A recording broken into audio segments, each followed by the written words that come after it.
বাবা মা দুইজনের দায়িত্ব, সন্তানের প্রতি অনেক কর্তব্য, যথেষ্ট দায়িত্ব।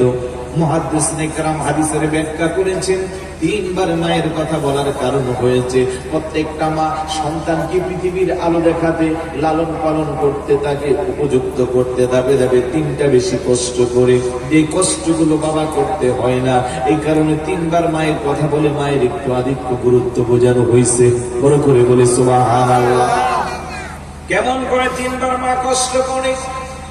প্রথমত, প্রত্যেকটা মা আপনাকে আমাকে যখন গর্ভে ধারণ করে দীর্ঘ 10 মাস 10 দিন কমবেশ সময় মার গর্ভে যখন আমরা থাকি, শেষ সময়ের থেকে দরদি মার অনেক কষ্ট হয়ে যায়।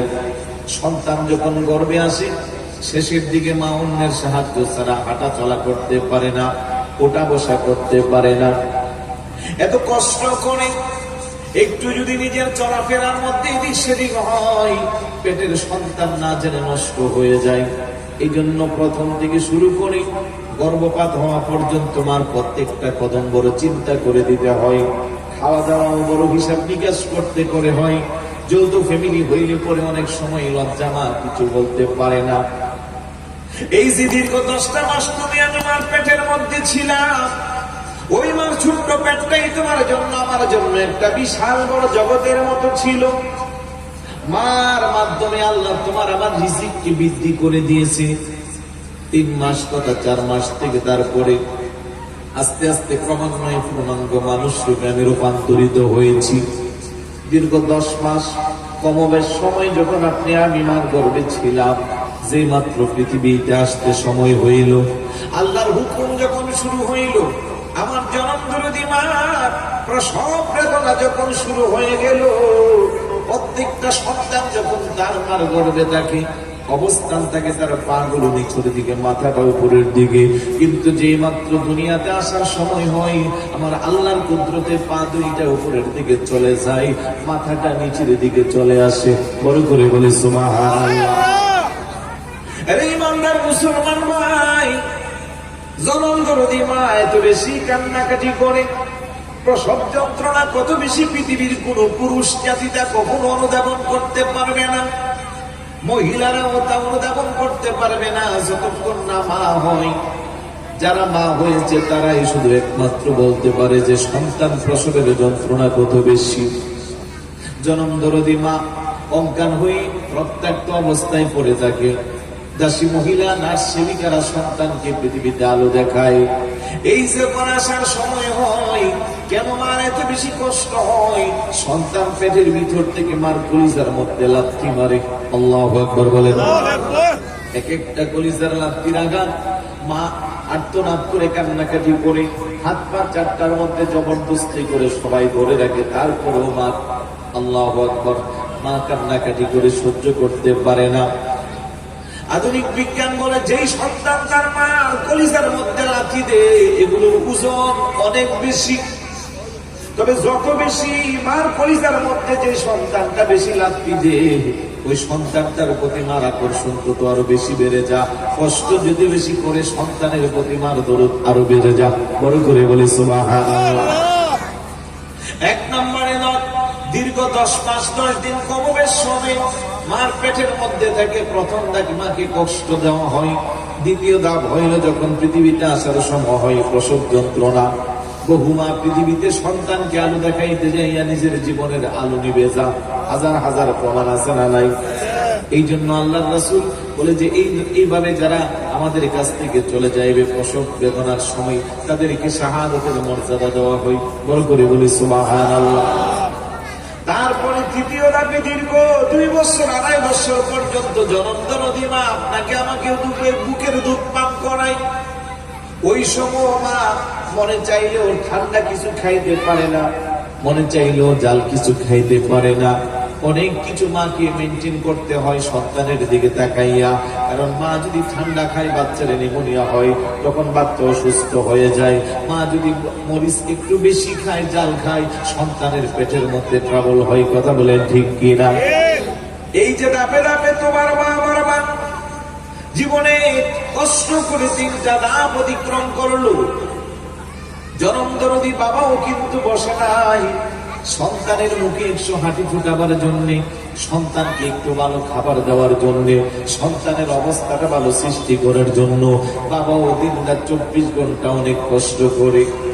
আজকে তুমি বড় হয়ে গেল, আমি বড় হয়ে গেলাম, আমি বড় মাওলানা সাহেব, তুমি বড় ব্যবসায়ী, শিল্পপতি, জজ, ব্যারিস্টার, ম্যাজিস্ট্রেট, হাজার হাজার মানুষ তোমার পিছনে ঘুরে, কিন্তু একটিবারের জন্য চিন্তা করলা না রে ভাই, তোমাকে আমাকে অবস্থানে আনতে সবচেয়ে বেশি কষ্ট করেছেন জনমদরদী মার বাবা। বহু বাবা জীবনে ঈদের দিনও নতুন পোশাক ক্রয় করে না, নিজের কষ্টের জমানো টাকা দিয়ে সন্তানের মুখে হাসি ফোটাবার জন্য নতুন কাপড় ক্রয় করে দেয়। বহু মা জীবনে কোনোদিন ভালো খাবার মুখে দেন না, সন্তানের মুখে তোলার জন্য নিজে না খেয়ে জমায়া রাখে। আল্লাহু আকবার বলেন। এখন হয়তো বাংলাদেশের অবস্থা অনেকটা ভালো, মানুষ অন্তত না খেয়ে মারা যায় না। আমার মুরব্বী বাবা যারা, নিশ্চয়ই আপনাদের মনে থাকার কথা, এমন একটা সময় ছিল স্বাধীনতার আগে কিংবা স্বাধীনতার সমসাময়িক সময়ে বহু মানুষ না খেয়ে কষ্ট পেয়েছে, অনেকের ঘরে 3 দিনে একবার চুলায় আগুন জ্বলেছে। কথা বলেন ঠিক কিনা? এই যে কষ্ট করে তোমাকে আমাকে লালন পালন করলো, এমন জনমদরদী বাবা যাদের বেঁচে আছে, রাসূল বলেন হুমা নারুকা ওয়া জান্নাতুকা, পিতামাতাই তোমার জান্নাত, পিতামাতাই তোমার জাহান্নাম। তাদের শাহাদাতের মাধ্যমে তুমি চাইলে আল্লাহর জান্নাতকে ক্রয় করতে পারো, আর তাদের মনে কষ্ট দিয়া চাইলে তোমার ঠিকানা জাহান্নাম বানাতে পারো। বড় করে বলি নাউজুবিল্লাহ। সিদ্ধান্তটা আপনার আমার। একটু যদি নিজের মধ্যে অনুশোচনা আসে যে আজ আমার বাবা মা বার্ধক্যজনিত অবস্থায় পড়েছে, তাদের শক্তি নাই, খেটে খাওয়ার মতো এনার্জি তাদের কাছে নাই, তারা এখন আমাদের কাছে পরনির্ভর হয়ে গেছে। একটা সময় তো আমার মা বাবাও আমার মতো এনার্জেটিক ছিল, শক্তিশালী ছিল, বয়সের ব্যবধানে এখন তারা বুড়া হয়েছে। তা আমাকেও যদি আল্লাহ পাক বাঁচিয়ে রাখে, আমিও তো একটা সময় তাদের মতো অক্ষম হয়ে যাব। আমি যদি আমার মা বাবাকে না করি, আমার সন্তান কি আমাকে করবে? একটু আওয়াজ দিয়ে বলুন না, আমার কথাগুলা কি বোঝা যায়? বাস্তব চিত্রটা সমাজের দেখেন তো। বাংলাদেশের বিভিন্ন প্রান্তে যাই, তখন অনেক সাদা দাড়িওয়ালা মুরব্বী বাবারা এসে কানাকানি বলে, হুজুর অন্তত 5টা মিনিট আব্বা আমার হকের উপরে কথা বলি। মানুষগুলো যখন কথাটা বলে, তখন তাদের চেহারার মধ্যে একটা অবস্থার আভা বোঝা যায়, বোঝা যায় যে তার মধ্যে অনেক দুঃখ, অনেক কষ্ট। বহু বাবা আছে অনেক কষ্ট সন্তানের প্রতি, কিন্তু পাশের মানুষটা কেউ বুঝতে দেয় না। রাতের বেলা যখন নির্জনে ঘুমায়, চোখের পানি দিয়ে বালিশটা ভিজিয়ে ফেলে। বহু মা আছে নিজের কষ্টের কথা পাশের মহিলার কাছে বলে না, বলবে কি করে? কারণ নিজের সন্তানের মান সম্মান নষ্ট হবে। এত কষ্টের পরেও বাবা মা চায় যে আমার সন্তানটা ভালো থাকুক। আর আমরা সন্তানরা কেমন হয়ে গেলাম, আমরা দুনিয়ার রং তামাশার মধ্যে নিজেকে ব্যস্ত করে দিলাম। স্ত্রী সন্তানের জন্য বাজেট বরাদ্দর কোনো কমতি নাই। সামনে আসতেছে ডিসেম্বর মাস, শিক্ষা প্রতিষ্ঠান যখন পরীক্ষার পরে ছুটি হবে, সন্তান বাইনা ধরবে আমাকে কক্সবাজারে নিয়ে যাও, স্ত্রী বাইনা ধরবে আমাকে কক্সবাজারে নিয়ে যাও। ব্যবসার অবস্থা আপনার খারাপ, চাকরির বেতন অবস্থা খারাপ, অনেক টাকা লোন, স্ত্রীর মুখের উপরে কথা আসবে না, সন্তানের মুখের উপরে কথা আসবে না, ঠিকই টাকা আরেক জায়গা থেকে ধার করে ঘোরার জন্য চলে যায়। এমন হাজার হাজার প্রমাণ আছে না নাই? আর একটু ছেলে বলুন আছে না? সন্তান বাইনা ধরে, স্ত্রী বাইনা ধরে নামি দামি রেস্টুরেন্টে নিয়ে যাও, রাতের বেলা পার্টি দাও, আমরা একসাথে এনজয় করব, খাবার দাবার খাবো। আপনার পকেট খালি, কিন্তু আপনি বলতে পারছেন না যে আমার কাছে টাকা পয়সা নাই। তাড়াতাড়ি করে বন্ধুর কাছ থেকে বিকাশে টাকা আনাইয়া সন্তান আর স্ত্রীর কাছে নিজের মান সম্মান বাঁচাইলেন। এমন হাজার হাজার প্রমাণ আছে। স্ত্রী সন্তানের পিছনে আমরা অনেক অপচয় করি, আর আব্বা আম্মার প্রতি আমাদের হক রয়েছে, যে হকের মধ্যে আমরা যথার্থ দায়িত্ব পালন করি না। শহরে বন্দরে থাকি, ব্যস্ততার দোহাই দিয়া সপ্তাহের পরে মাস চলে যায়, মাসের পর মাস চলে যায়, একটা ফোন দিয়ে খোঁজখবর নিতে আমরা সময় পাই না। তারপরেও কিন্তু বুড়া মা বাবা গুলা হাত উঠায় আপনার জন্য আমার জন্যই দোয়া করে। কথা বলেন ঠিক কিনা? পাশের মানুষ জিজ্ঞেস করে ওষুধ আসেনি, না থাকলেও আছে। খাইছেন? খাইছি। কি খাইছেন? বানায় বানায় বলে।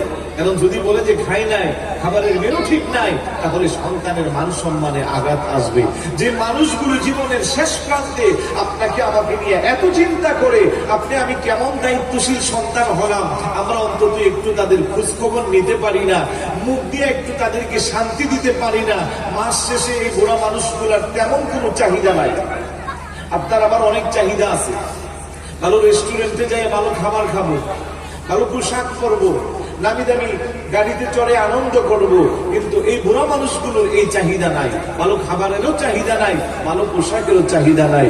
বৃদ্ধকালে একটু চাহিদা থাকে। রোগ সুখ যখন বেড়ে যায়, মাসের শেষে ওষুধগুলোর জন্য তাদের একটু টেনশন লাগে। দেখবেন যে ওষুধ শেষ হইলে 3-4 বার আপনার কাছে বলবে। ওরা তো আর ওষুধের নামও জানে না। ওই যে পাখাটার মধ্যে ওষুধ থাকে, এটাকে দেখে আর কয়টা ওষুধ আছে, গনে গনে 3টা থাকতেই বলে যে আমার কিন্তু এই ওষুধরা শেষ হয়ে গেছে বাবা, ওষুধরা লাগবে আমার। 3টা থেকে আস্তে আস্তে শূন্যত চলে আসছে। সকালবেলা ঘুম থেকে উঠে এখন মাথায় টেনশন ঢুকছে, হাই রে আমার তো ওষুধ শেষ, এখন সকালে খাবারের পরে আমার ওষুধ লাগবে। দেখবেন ঘুরে ঘুরে এসে বারবার আপনাকে দেখাচ্ছে আমার এই ওষুধরা শেষ হয়ে গেছে, আমার ওষুধরা লাগবে।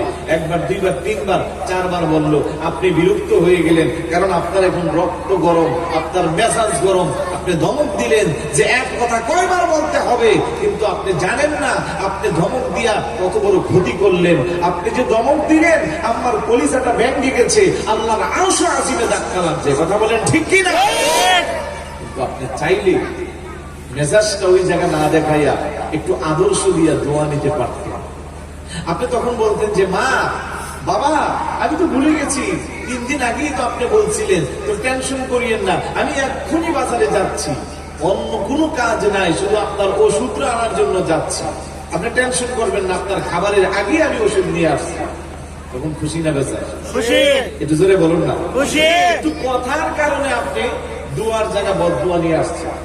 মেজাজ দেখান না, বাইরে যাইয়া সারাক্ষণ দেখান, কই কত কিছু আপনার সামনে গড়ে, স্ত্রীর সামনে তো মেজাজ দেখাইতে পারেন না, ওইখানে গেলে তো ভিজা বেড়াল হয়ে যান, আব্বা আম্মার সামনে আসলে শক্তিশালী হয়ে যান, অথচ এই জায়গা শক্তিশালীর জায়গা না। আল্লাহ বলে ওলা তানহার হুমা, দমক দেওয়া যাবে না, ও কুল্লা হুমা কওলান কারীমা, বরং নমনীয়তার সাথে আস্তে আস্তে সফট কণ্ঠে তাদের সামনে কথা বলতে হয়। বড় করে বলি সুবহানাল্লাহ।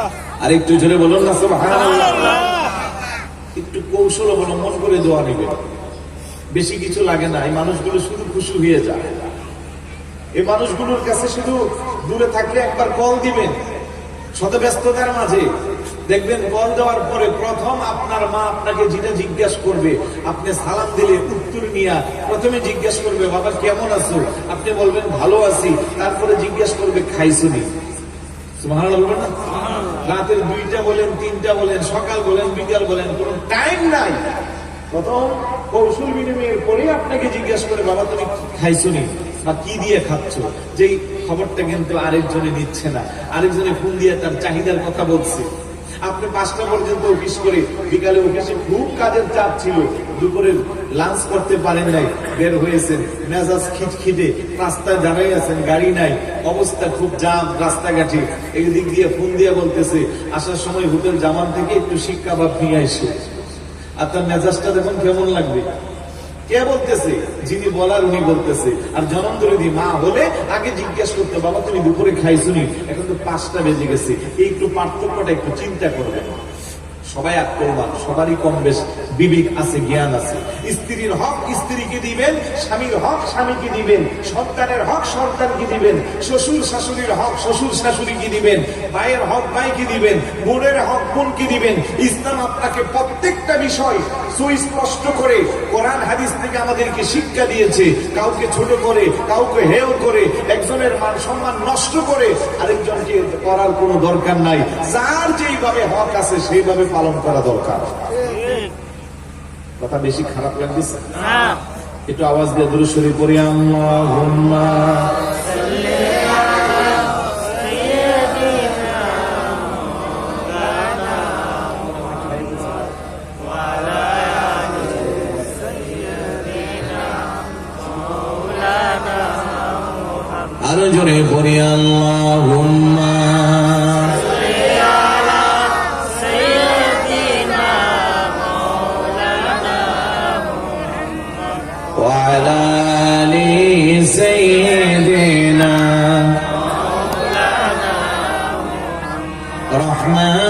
রাহমাতাল লিল আলামিন নবীজি রহমতের খজিনা যার কদমের দলিলে গে ইসরবে হইল মদিনা আল্লাহুম্মা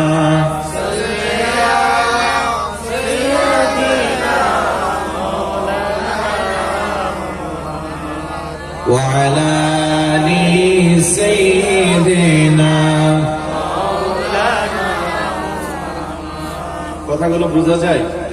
মনোযোগ আছে না? আমি কিন্তু বেশি সময় দিতে পারবো না, এই জন্য তাড়াহুড়া করে টু দা পয়েন্টে কথাগুলো বলার চেষ্টা করছি। তাহলে আমরা যারা সন্তান আছি, আব্বা আম্মা নামক সম্পদ যাদের বেঁচে আছে, আমি আমার প্রায় বক্তব্যে বলি যে আপনি আকাশচুম্বী জনপ্রিয়তার জন্য, দুনিয়াতে যশ খ্যাতি বাড়ানোর জন্য আটলান্টিক মহাসাগরের গভীরে যাওয়া দরকার নাই, বিশাল বড় পাহাড়কে খোদাই করে তার ভিতরেও যাওয়া দরকার নাই।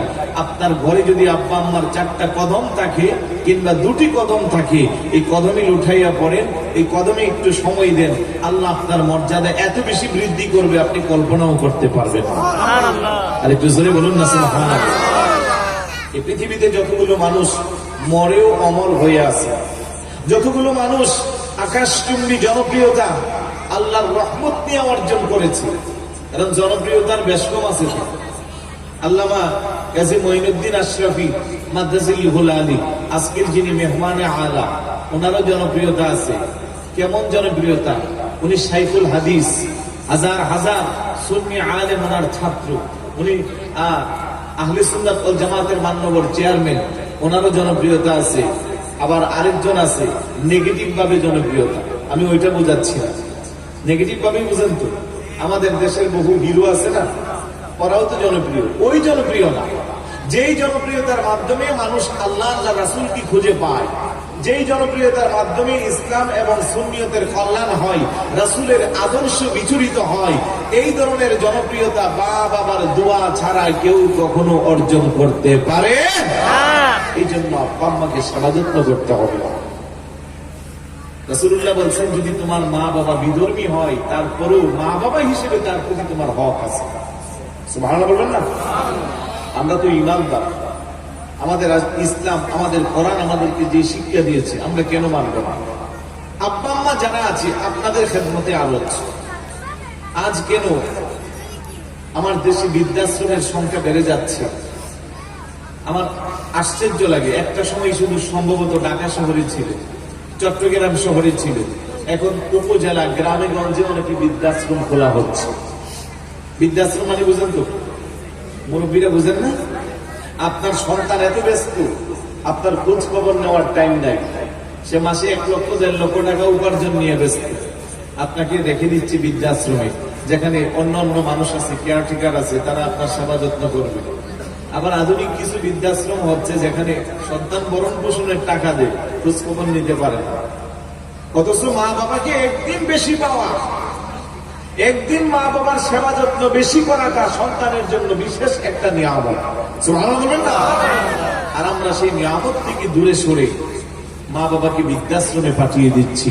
একটা সভ্য জাতি, মুসলিম জাতি, ইমানদার মুসলমান কখনো তা অনুধাবন করতে, কখনো তা কল্পনা করতে পারে না।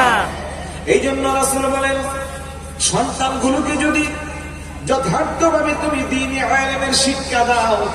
রাসূলুল্লাহর সেই হাদিসটা মনে পড়ে গেল। আমার নবী বলেন, আদিবু আওলাদাকুম আলা সালাসি খিসালিন। উম্মত, তোমার উম্মতকে, তোমার সন্তানকে তুমি 3টা বিষয়ে শিষ্টাচার শিক্ষা দাও। 3টা বিষয়ে যদি তার মধ্যে শিষ্টাচারের আদবের শিক্ষা থাকে, এই সন্তান কখনো পথভ্রষ্ট হবে না। 1 নম্বরে হুব্বি নবীকুম, নবীর মুহাব্বত। সুবহানাল্লাহ বলবেন না?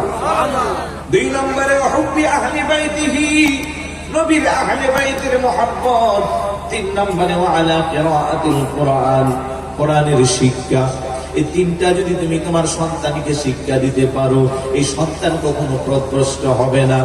1 নম্বর পয়েন্ট, হুব্বি নবীকুম, নবীর মুহাব্বত যদি আপনি বাবা মা হিসেবে আপনার সন্তানের আদর্শের মধ্যে ঢুকিয়ে দিতে পারেন, এই সন্তান কখনো বকাটে হবে না, এই সন্তান কখনো ইয়াবাখোর হবে না, এই সন্তান কখনো সন্ত্রাস আর জঙ্গিবাদের মতো কার্যকলাপে সম্পৃক্ত হবে না, এই সন্তান কখনো আপনার এই বৃদ্ধকালে বৃদ্ধাশ্রমে দিবে না। কথা বলেন ঠিক কি না? পারিবারিক শিক্ষাকে মূল্যায়ন করবে। আজ দেখেন আমাদের দেশে শিক্ষার হার বাড়ছে, সার্টিফিকেট বাড়ছে, গোল্ডেন জিপি এর অভাব নাই, কিন্তু সুশিক্ষিত মানুষ নাই। কথা বলেন না? শিক্ষা একটা, সুশিক্ষা একটা। আজকের যুবক যারা, তরুণ যারা, এই যে 6 পীর আউলিয়া স্মৃতি সংসদ, যেহেতু সভাপতি একবার ইয়ং, বাকিরা তো আরো ইয়ং হবে। কথা বলেন ঠিক না? মানে একটা যুবক যারা আপনারা এই সংগঠনে আছে, আলহামদুলিল্লাহ বলবেন না? আলহামদুলিল্লাহ। একজন 6 জন পীরের নামে নাকি 4 পীর, আর একটু সামনে 4 পীর আউলিয়াতে আমি বহুতবার গেছি। প্রথম মনে হয় 2009 বা 10-এ আসছিলাম, ওইখানে 10 দিন ব্যাপী মাহফিল হয়। কয়েকবার আসছিলাম, আমি আশেপাশে আসছি। আমি প্রথমে যখন মাইকি বলছি আমি ভাবছিলাম 4 পীর, এখন দেখতেছি না 6 পীর। মানে 6 জন আল্লাহর ওলির নামের উপরে একটা তরুণ যুবক একটা সংগঠন করে তারা সদস্য হয়েছে। এই যুবকগুলো চাইলে ওয়াজ মাহফিল, ঈদ মিলাদুন নবী, ফাতে ইয়াজদহ এগুলো বাদ দিয়ে ওরা চাইলে কিন্তু ডিজে পার্টি করতে পারত। নাউজুবিল্লাহ বলবেন না? ওরা চাইলে ব্যান্ড সঙ্গীতের আয়োজন করতে পারত। যেই সময়ে ওনাদের বয়সের হাজার হাজার যুবক প্রভ্রষ্ট হয়ে অনইসলামিক কালচার নিজেকে লালন করে পাশ্চাত্যের অপসংস্কৃতির মধ্যে হাবুডুবু খাচ্ছে, ঠিক ওই সময়ে একজন যুবক ভাইরা 6 জন আউলিয়ার নাম দিয়ে একটা সংগঠন করে তারা ঈদ মিলাদুন নবীর মাহফিল করছে, তারা ফাতে ইয়াজদহ উদযাপন করছে। বড় করে বলি সুবহানাল্লাহ। যে কথাটা বোঝাইবার চাইলাম, হুব্বি নবীকুম, সন্তানের অন্তরে প্রথমে আপনাকে পারিবারিক ভাবে শিক্ষা প্রতিষ্ঠান করে।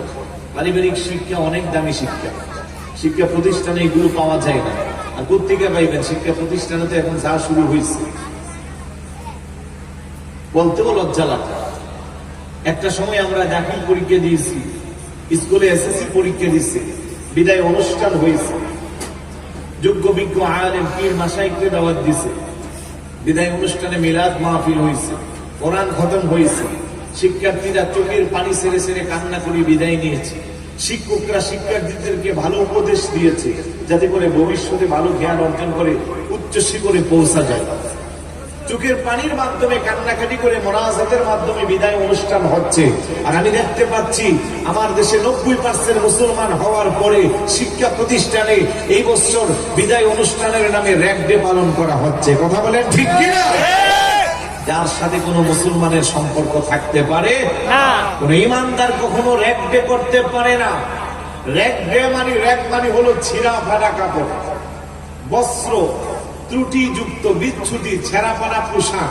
তাই আমার যুবক যুবতীরা দেখলাম র‍্যাগ ডে তথা বিদায় অনুষ্ঠানের নাম দিয়া র‍্যাগ ডে করে ওইখানে বিভিন্ন ধরনের গেঞ্জি টি শার্ট পরছে। এমন কিছু ছবিও আমার কাছে এসেছে, টি শার্টের উপরে লেখা বেশি করে মদ খা মানুষ হইবি। আরেকটু জোরে বলি নাউজুবিল্লাহ, আরেকটু জোরে বলি নাউজুবিল্লাহ।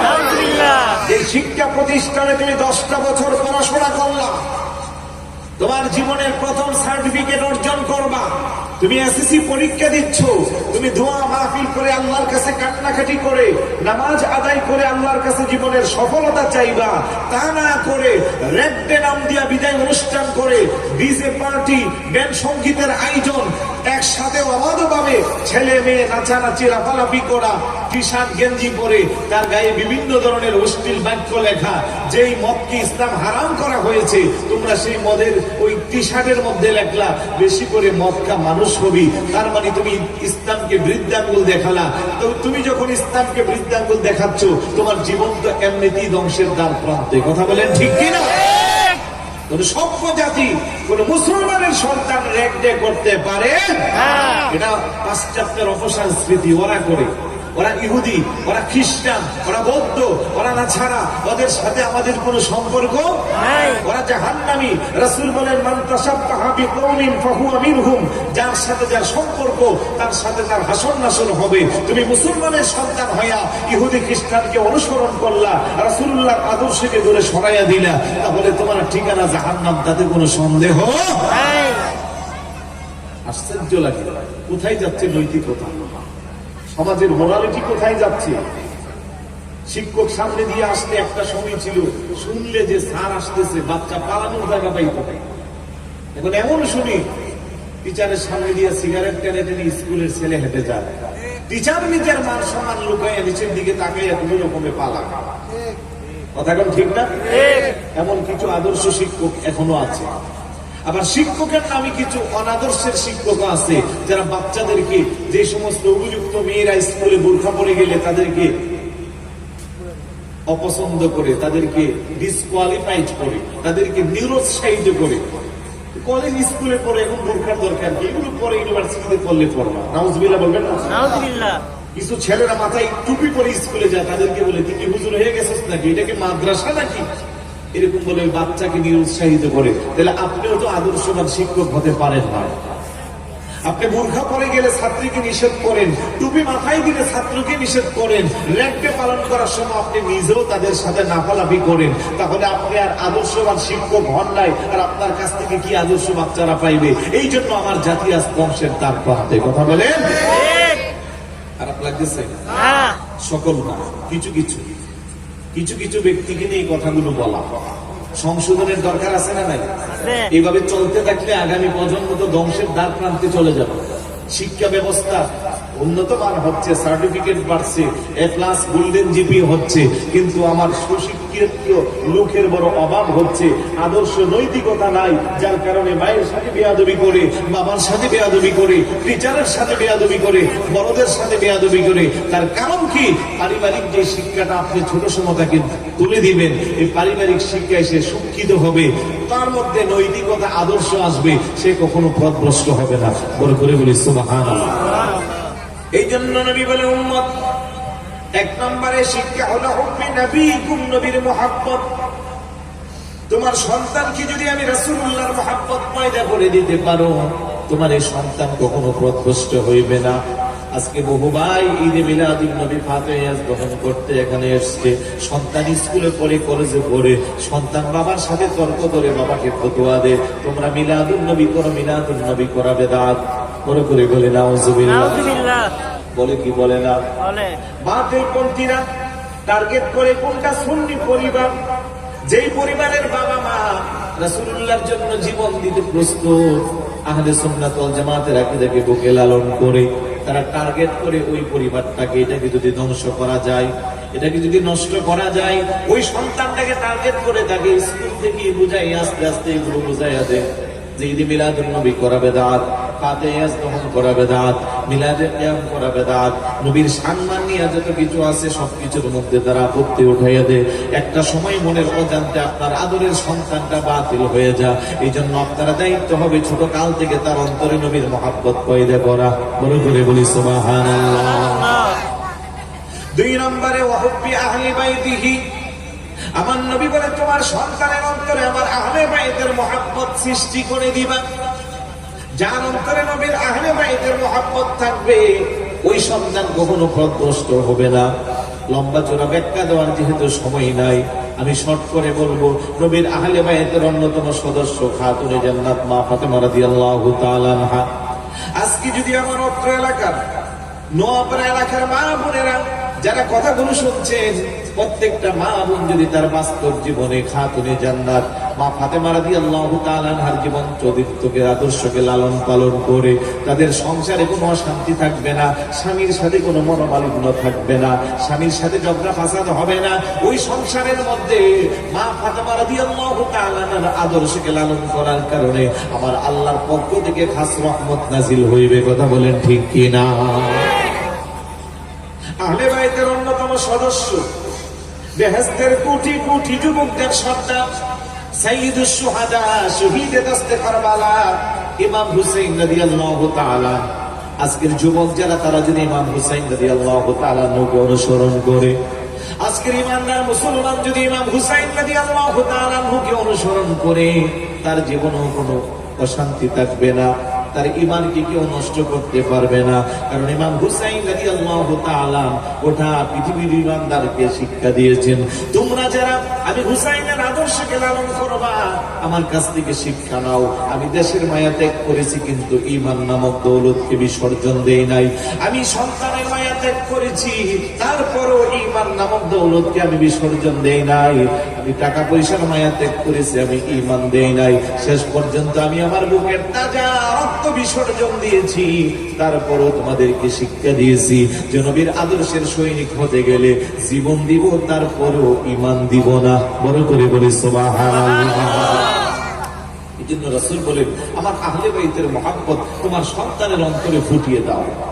মাসালু আহলে বাইতি কামাসালি সাফিনাতি নূহ, মান রাকিবা ফিহা নাজা ওয়া মান তাখাল্লাফা আনহা গরাকা।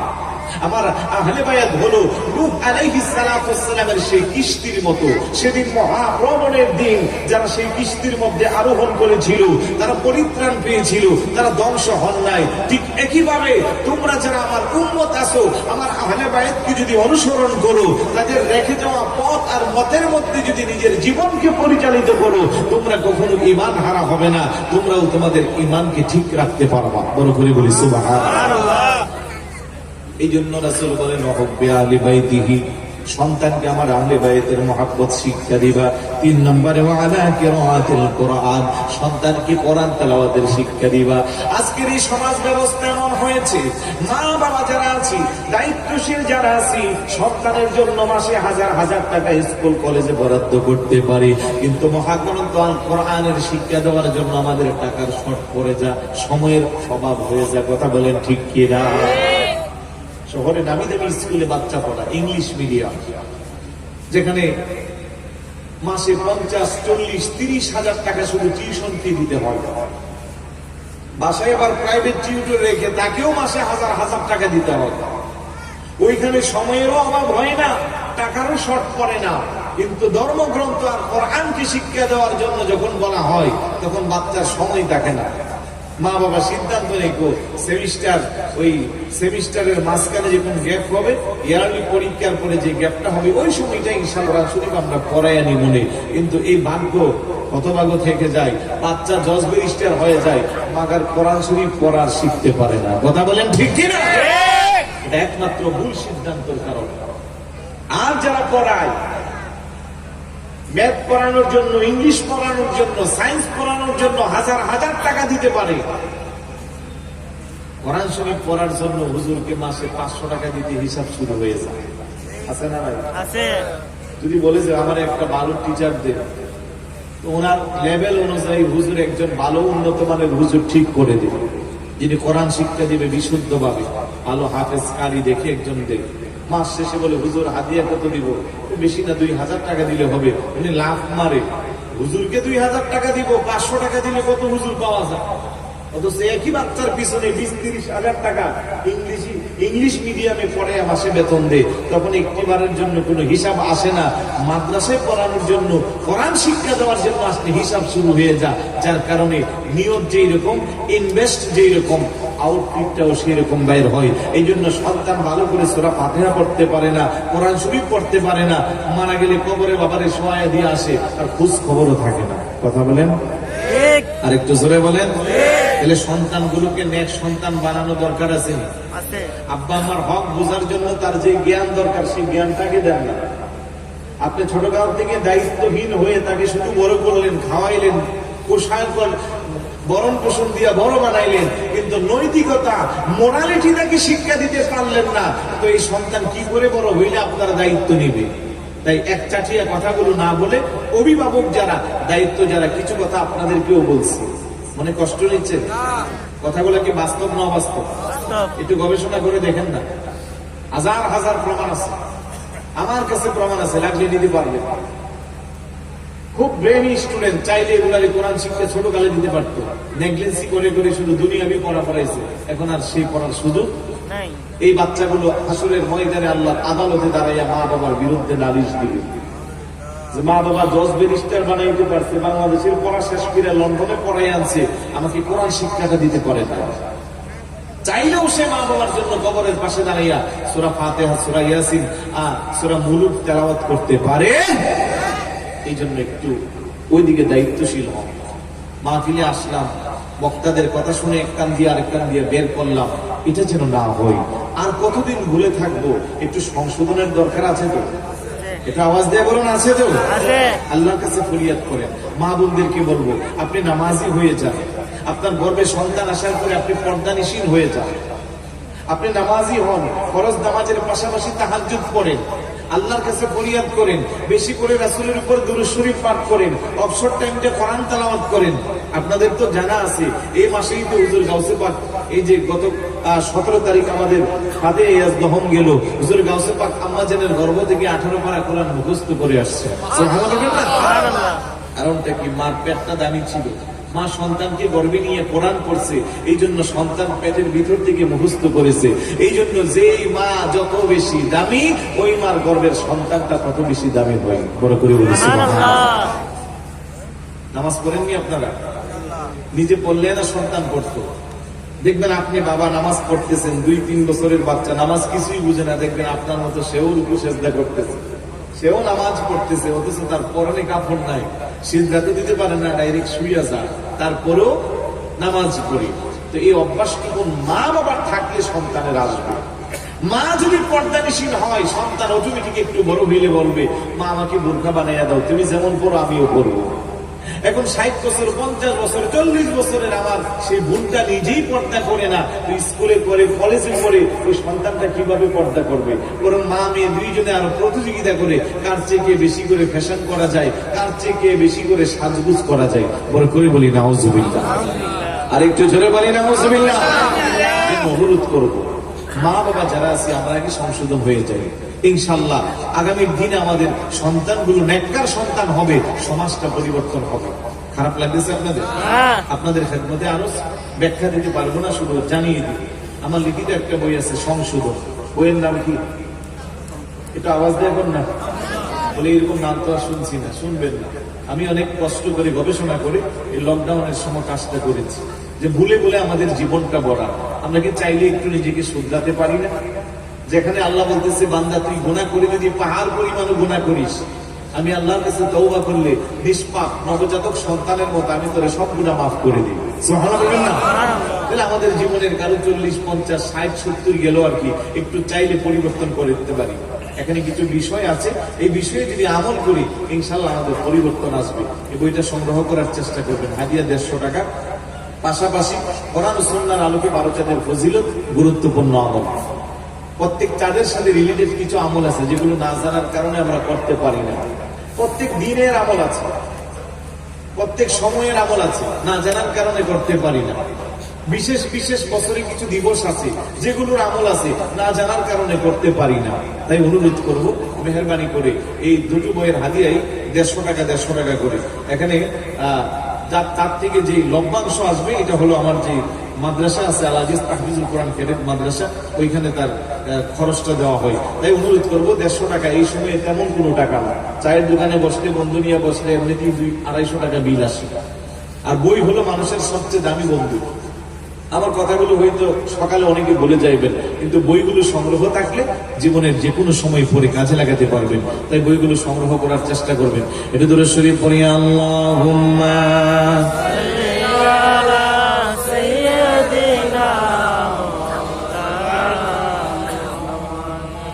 وعلى آل سيدنا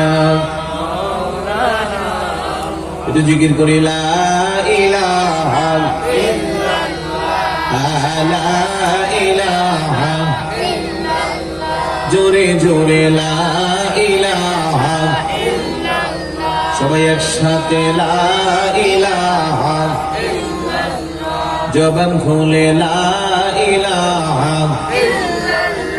মোহাব্বতে লা ইলাহা ইল্লাল্লাহ, আশিক হয়ে লা ইলাহা ইল্লাল্লাহ, হাসবি রব্বি জাল্লাল্লাহ, মা ফি কলবি গায়রুল্লাহ, حسبي ربي جل الله ما في قلبي غير الله نور محمد صلى الله لا إله إلا الله لا إله إلا الله لا إله ভাইজানে বহু দূরে মদিনা আমরা কেমনে যাব জানি না বলেন বহু দূরে মদিনা আমরা কেমনে যাব জানি না দয়াল আল্লাহ দয়া করো দয়াল আল্লাহ দয়া করো ও দেখাও সোনার মদিনা লা ইলাহা ইল্লাল্লাহ লা ইলাহা ইল্লাল্লাহ আমরা কেমনে যাব মদিনা মদিনার রাস্তা চিনি না বলেন কেমনে যাব মদিনা মদিনার রাস্তা চিনি আমার মুর্শিদ জানেন ঠিকানা আমার মুর্শিদ জানেন ঠিকানা আমরা যাব সোনার মদিনা লা ইলাহা ইল্লাল্লাহ লা ইলাহা লা ইলাহা ইল্লাল্লাহ মুহাম্মাদুর রাসূলুল্লাহ সাল্লাল্লাহু তাআলা আলাইহি ওয়াসাল্লাম সকলে বলি আলহামদুলিল্লাহ। তাহলে যে কথাগুলো বললাম আমলে নেওয়া দরকার আছে। বিশেষ করে আমার বিষয়ের শেষের অংশ ছিল ইসলামের প্রথম যুগে যে সংগঠন হয়েছিল নাম কি যেন এই ফুজুল। মনে রাখবেন একটা সমাজকে বিপ্লব এবং বিজয় যদি আনতে হয় তাহলে সংগঠনের বিকল্প নাই। আপনি একা একা চাইলে কিছু করতে পারবেন না। সুসংগঠিত ভাবে একসাথে যদি কয়েকজন হন চাইলে একটা বিশাল কিছু অর্জন করা সম্ভব। এই জন্য ইসলামের সূচনা লগ্নে যে সংগঠন হয়েছিল ইতিহাসের পাতায় তার নাম হলো হিলকুল ফুজুল। এই সংগঠন ইসলামের অনেক খেদমত করেছে।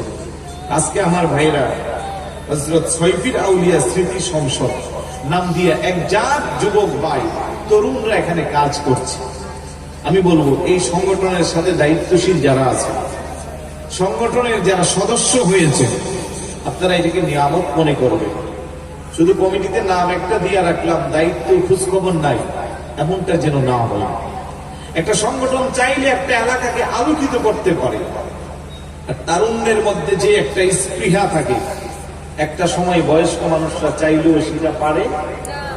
ইসলামের সূচনা লগ্ন থেকে শুরু করে এমনকি ইংরেজ আমল থেকে শুরু করে 20 শতাব্দী পর্যন্ত প্রত্যেকটা ইতিহাস থেকে প্রত্যেক জাতির যেই আপনার বিজয় ছিনিয়ে আনছে, প্রত্যেক জাতি যে গৌরব অর্জন করতে ভাব উপার্জন করছে, তার প্রত্যেকটার পিছনে যুব সমাজের ভূমিকা অনেক বেশি। সুবহানাল্লাহ বলবেন না? তাই আমি অনুরোধ করব সংগঠনের সদস্য যারা আছে অবহেলা করবেন না। আপনি সভাপতি হতে পারেন নাই, সেক্রেটারি হতে পারেন নাই, সমস্যা কি? আপনি তো সদস্য হতে পারছেন। এমনও তো হইতে পারে যে আল্লাহর দরবারে যদি এই সংগঠনটা কবুল হয়, তার উসিলা কাল কিয়ামতের ময়দানে আল্লাহ আপনাকে আমাকে নাজাত দিতে পারে। কথা বলেন ঠিক না? তাই আপনারা যারা তরুণ আছেন আপনারা একটু সিদ্ধান্ত নেবেন, এলাকাটাকে আলোকিত করবেন। বিশেষ করে সমাজে সবচেয়ে বেশি এখন যে জিনিসটা নষ্ট হচ্ছে, গোটা সমাজ এখন মাদক দ্রব্য, আবাল বৃদ্ধ বনিতা মধ্যবয়স থেকে শুরু করে যুবক ভাই ইয়ং পার্সন বেশি তারা এখন মাদক দ্রব্য সেবন করে, অর্থাৎ ইয়াবা বাবা, তারপরে আপনার এই জাতীয় যে জিনিসগুলো আছে, যেগুলো সেবনের মাধ্যমে তাদের নৈতিকতার অবক্ষয় ঘটে আর সমাজে তখন অপরাধ প্রবণতা বেড়ে যায়। কারণ মানুষের মস্তিষ্ক যখন নষ্ট হয়ে যায়, ওই মানুষ দ্বারা কোনো কাজ করা এটা অসম্ভব থাকে না। আমরা পেপারে পত্রিকা দেখি 10 টাকার জন্য 100 টাকার জন্য এক ভাই আরেক ভাইয়ের পেটে ছুরি মারে, সন্তান বাবার পেটে ছুরি মারে, হাজার হাজার প্রমাণ আছে। তার 1 নম্বর কারণ হলো নৈতিকতা তাকে শিক্ষা দিতে পারেন নাই, ইসলামের আদর্শ তার মধ্যে লালিত হয় নাই, যার কারণে সে এই ধ্বংসের দ্বার প্রান্তে হয়েছে। সৎসঙ্গ সর্ববাস, অসৎসঙ্গ সর্বনাশ। আপনার আদরের সন্তান কোথায় যাচ্ছে, কার সাথে মিশছে, তার চলাফেরার গতিবিধি লক্ষ্য করার দায়িত্ব আপনার। না হয়ে একটা বাজে ছেলের সাথে বন্ধুত্ব করে আপনার কলিজার টুকরা সন্তানটাও ধ্বংস হয়ে যাবে। তাই বিষয়গুলো মাথায় রাখবেন। সংগঠনের দায়িত্বশীল যারা আছেন, আপনারা একটু এলাকার দিকে নজর দিবেন, কারণ আপনারা একসাথে সুসংগঠিত হয়ে চাইলে অনেক কিছু পারবেন। সংগঠনের বিকল্প নাই। আমি নিজেও সংগঠন করি, সংগঠনকে ভালোবাসি। হয়তো আমার সংগঠনের সাথে এখানে কেউ থাকতে পারে, নাও থাকতে পারে।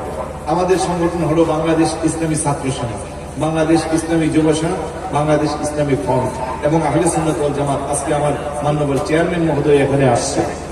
যদি পারেন এলাকা ভিত্তিক সংগঠনের পাশাপাশি জাতীয় ওই সংগঠনের দিকে নিজেকে দাবিতে করবেন, ইনশাআল্লাহ দুনিয়া আখিরাত উভয়টা কল্যাণ হবে। আল্লাহ যেন কবুল করে, বলি আমিন। আর একটু জোরে বলি আমিন।